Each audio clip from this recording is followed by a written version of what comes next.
Hey, very good morning, friends and family from Brumley Baptist Church. Glad that you're with us here this weekend morning, whenever you might be listening to this, whatever you might have plans. We appreciate you staying with us here in Facebook and YouTube for a few minutes and joining us for our Sunday school lesson. It is our last one from First Kings. Never fear, though, we're just going to jump to Second Kings next week and spend a few weeks there as well. This is session number 7. It is on page 64 in your Sunday School Quarterly, and the title is Hope from 1 Kings 19. Focusing on God's purposes brings hope out of despair, and certainly it does that. At some point in our life, in different circumstances, we have all felt probably a little hopeless. Now, I will say off the top, for the Christian, for the believer, there is no such thing as hopelessness. Because God is always at work, he is always doing things, and he has always promised a good outcome, even when we don't fully understand it. So there's no such thing as being a hopeless Christian. However, those thoughts creep in. A great example of that's going to be from Elijah today. Elijah is going to get to the place where he just says, man, there is nobody else here. There is nobody else around. I am the only one left, and God's will and God's plan has been thwarted, has been turned back at every circumstance, and I don't know what to do. I'm just done. So I'm just hopeless, and I'm going to quit and walk away. It's when he gets to that place that God is going to step in and show him that there is always hope when it comes to those who follow Jehovah God. There's always a hope there. Let's start with alone, question mark. 1 Kings 19, 9 through 10. He entered a cave there and spent the night. Suddenly the word of the Lord came to him, and he said to him, "What are you doing here, Elijah?" And he replied, "I have been very zealous for the Lord God of Armies, but the Israelites have abandoned your covenant, torn down your altars, and killed your prophets with the sword. I alone am left, and they are looking for me to take my life." Now, if you remember back to last week, they had the showdown on Mount Carmel, where everything was stacked against Jehovah and Elijah, and still, obviously, God showed up, did a miraculous thing by swooping up the offering in fire, even though it had been doused with water in a trench and all those sort of things. I guess that Elijah thought that all of Israel would see this great victory and turn back to Jehovah. And to be frank, that was kind of the opposite of what happened. Queen Jezebel basically tells Elijah, after being embarrassed like that she's going to kill him within 24 hours. That's in chapter 19, the first couple verses. And so Elijah runs. He runs 100 miles south of Carmel to a place called Beersheba. He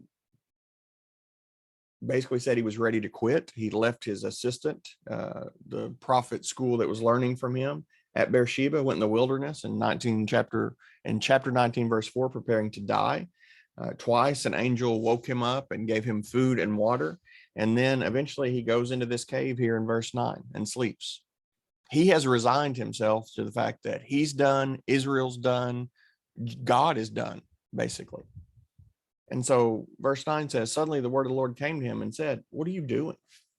Why are you down here? Why are you more than 100 miles from where you were just supposed to be, taking on these false prophets, speaking truth, doing what I've called you to do? Why are you down here?" And he tells them, he said, "Well, everybody's abandoned your covenant. Everybody's killed your prophets. I'm the only person left, and I'm going to die." It's a good place to remind ourselves that sometimes Satan attacks us when we're very weak, but sometimes Satan comes at us right off of a victory. And the reason he does is because right off of victory, many times, is when we are susceptible. We think everything's fine. We've done stuff in our own power. We're pretty good. We're great, whatever. And then he sneaks in and gets us. And so that's a great thing to remember here. His word tells us, God's word tells us, that he's a roaring lion seeking whom he may devour. And so we have to be very careful about the ferocious lion in those high moments as well as those low moments. So this is basically, God, kill me. I'm done. You're done. We're finished. There's nothing else we can do. I'm the only one in the whole country who is serving you. And of course, we know that there's some falsehood to that, obviously. Then he said, "Go out and stand on the mountain in the Lord's presence." At that moment, the Lord passed by. Notice The word Lord there in verse 11, 12 is in all caps because this is Jehovah. This is the proper name of God. A great and mighty wind was tearing at the mountain, and he was shattering cliffs before the Lord, and the Lord was not in the wind. After the wind, there was an earthquake, but the Lord was not in the earthquake. After the earthquake, there was a fire, but the Lord was not in the fire. And after the fire, there was a voice, a soft whisper, a still small voice, maybe you've heard before. When Elijah heard it, he wrapped his face in the mantle, went out and stood in the entrance of the cave. Suddenly a voice came and said, "What are you doing here, Elijah?"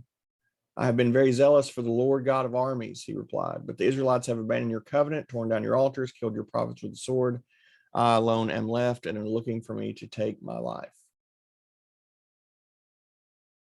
Now, a mantle is something a king would have worn. And so he takes this garment, this piece that would be flexible, and puts it over his face, and he goes out.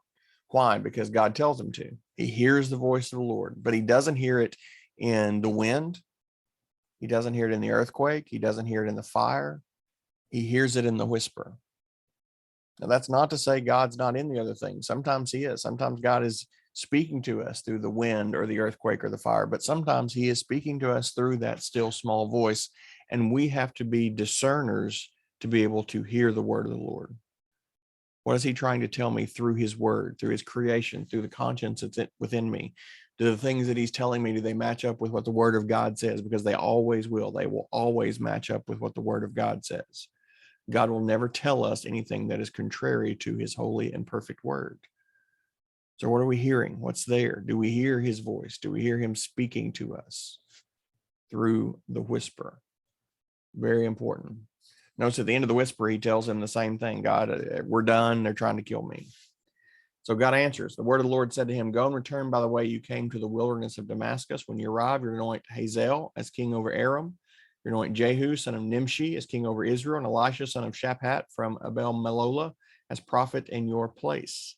Then Jehu will put to death whoever escapes the sword of Hazael, and Elisha will put to death whoever escapes the sword of Jehu. But I will leave 7,000 in Israel, every knee that is not bowed to Baal, and every mouth that has not kissed him." 7,000? Wait, Elijah, you just said you were the only one. Now, that's where the foolishness and the folly comes in.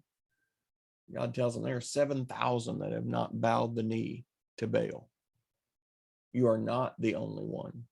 You are far from the only one. And you need to remember that and recall that.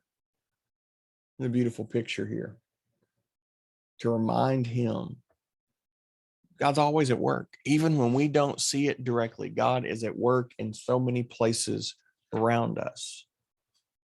Remember, this lesson is about hope. There's always hope, because with God, nothing is ever done. God's not finished with us, with what he's doing with us, with anything about us yet. And so we need to hold fast to that. This is the reality. The reality is that God is always at work, and that he always will be at work as well. What can we learn from the message? Well, believers can feel alone when facing opposition. We just can. We can feel sad when bad things are happening. It doesn't mean we are alone, but it says we can feel alone. We know as God's people, we're never truly alone. We also know that God appears in the still small moments of life, not in the earthquake or the fire or the wind, but in the whisper. Faithful followers can stand together for God's honor. That's why we need the church. That's why we need one another. That's why we need to come together and have these studies. Next week, we'll jump to 2 Kings, God heals. And perhaps that's a thing that many of us need to hear. We're going to look at the story of Naaman. It's a beautiful, incredible story of God's healing. And it'll be great to look at together next week.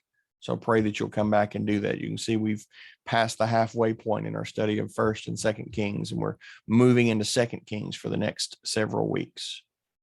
Thank you for joining me this morning. I hope you have a good and godly day. I'd love to see you Wednesday nights at 6 p.m.